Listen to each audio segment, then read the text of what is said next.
So I'm actually going to talk today about the American Red Cross. Now, I know you have a Canadian Red Cross, or at least I assume that you do. I am a volunteer because I had nothing else to do with all my spare time.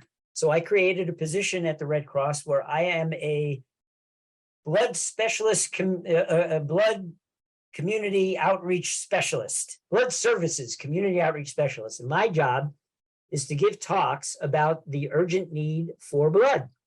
And so my ask is that you be listening to this presentation, which I'm going to keep very short.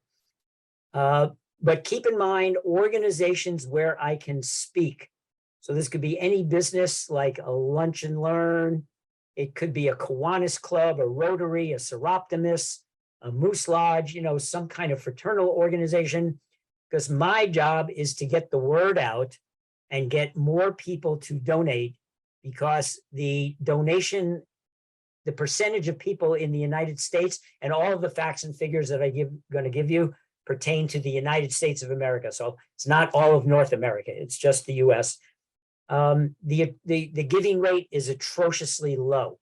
In fact, that's what inspired me to create this position, which did not exist at the Red Cross. I actually had them I had to go up the ladder 3 rungs before I got somebody that would listen to me and would help create this position. So there's the mission of the Red Cross. It's to it prevents and alleviates human suffering in the face of emergencies by mobilizing the power of volunteers and the generosity of donors. Obviously, they got boots on the ground in Florida and the whole eastern seaboard of the US right now because of what's going on there. So before I dive into anything else, so let me go to the next slide. So here's some statistics on what the American Red Cross does on a daily basis. So there's a whole bunch of different areas. Today, I'm only going to be focused on, and you guys, can you see my cursor moving around, you guys? Okay, so I'm only going to be talking about this 1 out of the 6. I'm not going to get into weather alerts and training and vaccinations and all that. I'm only going to be talking about blood donations. So I can't see everybody today on the little side screen, but just out of curiosity, let me know how many of you have donated blood before. Raise your hand if you've donated blood. Okay, I'm only seeing Mike. Greg, I can't see you on there. Carrie, okay. So, so a few of you have donated blood. All right, how many of you are regular donors, meaning like once every 8 weeks, which is when you're eligible, you go on a regular basis to donate? How many do that? Not as many hands. In fact, unless Greg's raising his hand, it was 0, other than myself. Okay, how many of you have thought about donating if you haven't donated? Anybody thinking about donating? All right, usually I get a couple of hands on that. So here are the 5 things that I have found that stop people from donating. Number 1, you've never been asked to donate. Okay, we're going to get rid of that because I am asking you to donate. All right, so we handle that. Number 2, I'm afraid of needles. I get that a lot. I can't help you much with that, but if you've gotten any kind of vaccine, allergy shot, COVID vaccine, flu shot, you can't be that afraid of needles because you already had it stuck in you and you know what it feels like. That's what going and giving blood is like. They stick a needle in you. It hurts a little bit when they pierce the skin, and after that, you don't feel it anymore. Okay, so I just handled your second reason for not giving. I don't know, number 3, I don't know where or how to donate. Well, guess what? I'm going to tell you that today, and we'll get rid of that.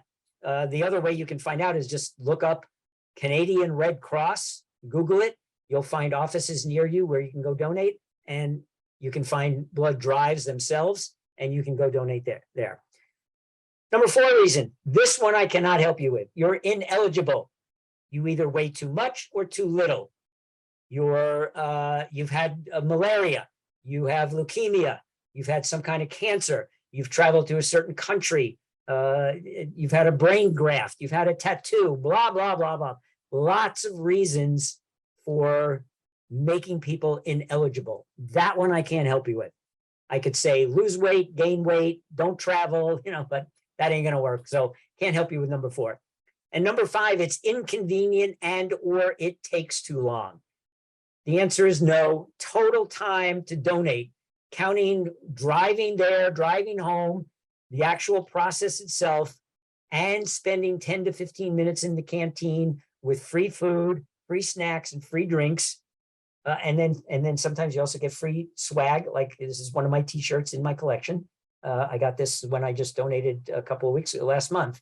I sponsored a drive at my real estate association and we collected 18 pints. So I was very happy and I got a free t-shirt and a bunch of some other stuff. You also can get cool swag. I don't know if you guys can see that. That is my 13-gallon pin.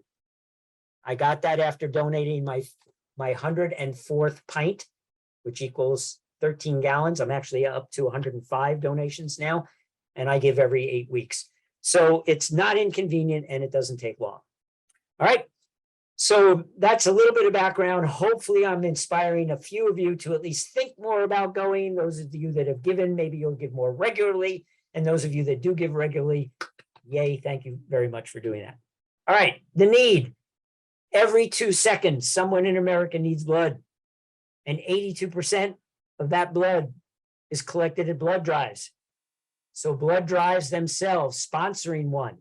You know, CIBN could sponsor one, and it would have to be in one community. Obviously, we couldn't fly in from hundreds of miles away, but you might be able to set that up. And the list on the right shows you many of the uses to which the blood is put to. It's not just somebody in an accident who's, you know, lost a lot of blood, but there's all these other traumatic events that can happen where blood is needed.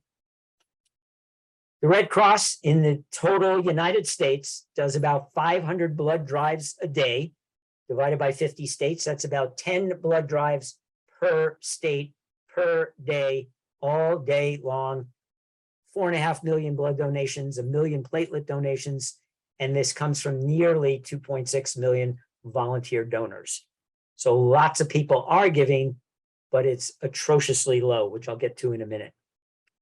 The multiplier effect. Did you know that donating 1 pint of blood can actually save up to 3 lives? It's not just for 1 for 1, it's 1 for 3. And if you sponsor a drive, you get 40 to 50 people, and you do 3 or 4 of those drives a year, you potentially could be responsible for saving 500 or more lives per year. So that's if you really go hog wild and get involved in sponsored drives and things like that. Let me see how I'm doing on time. Face ID, 6 minutes left. Ooh, I gotta go fast. Okay, we've mentioned this. Not all blood is the same. In addition to A, B, and O, there's A positive, there's, you know, O negative, but there are also antigens, over 600 antigens. And when you get down to the level of antigens, that's where a diverse supply of blood is needed, especially from the Black and African American communities, because a person with sickle cell disease has a better chance of finding a good donor from the same ethnic group.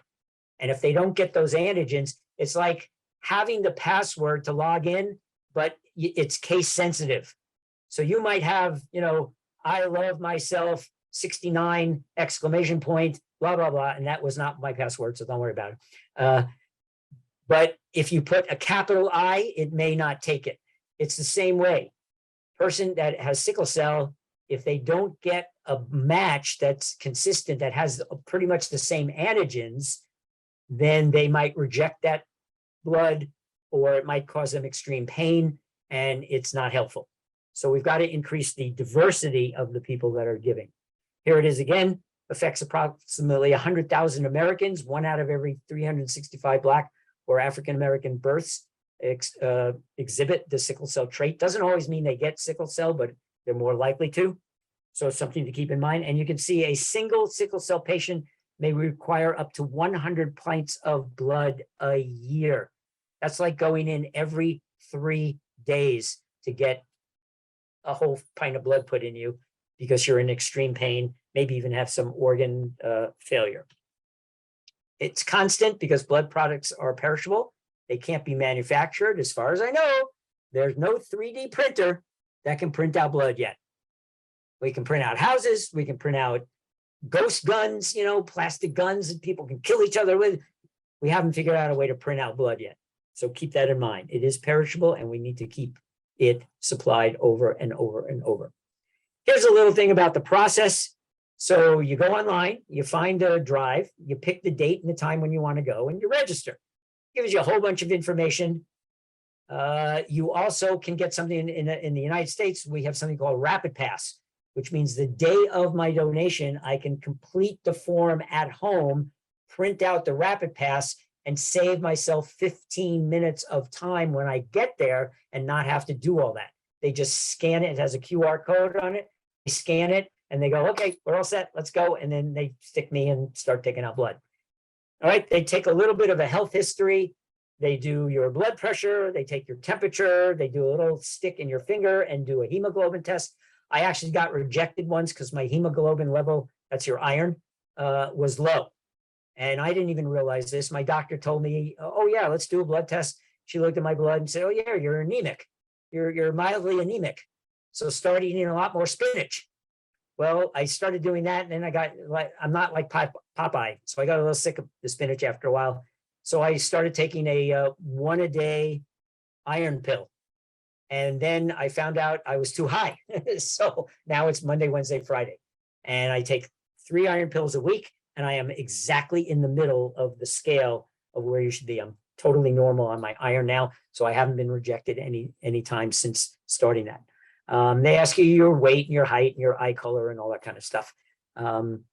And so they go through that little physical, then you donate. And donation doesn't mean that they're donating to you. You're donating your blood into the little sack.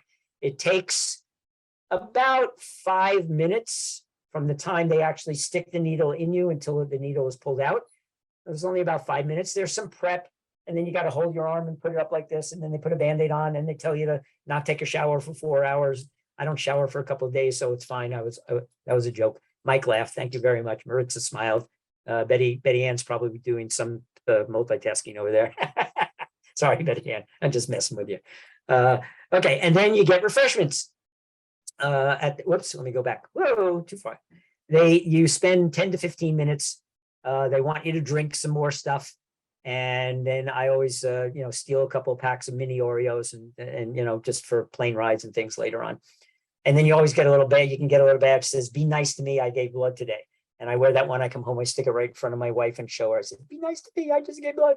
And it always works. It's always nice to me. By the way, dehydration is one of the things you have to consider. So before you go give, like 3 or 4 days before you give, you should be drinking. And I don't mean alcohol. Water, lots of water, 3 or 4 days ahead. Then you won't be dehydrated and you won't pass out or faint or anything like that. Donor experience there, red meat, fish, spinach. There's spinach, prunes. I don't know what prunes will do to you. It's kind of empty you out a little maybe. So those are just some suggestions. And, all the people that know stuff like Mike are going, yeah, those are good things to keep in mind for anybody, not just if you're going to go give blood. But notice at the bottom, it says, avoid drinking tea, coffee, and other caffeinated beverages since caffeine can reduce iron absorption. And I'm just going to forget that my phone's ringing and end by saying, thank you. There you go. Okay, awesome. How about a nice round of applause? That's a nice change of pace there, Brad. We really appreciate that.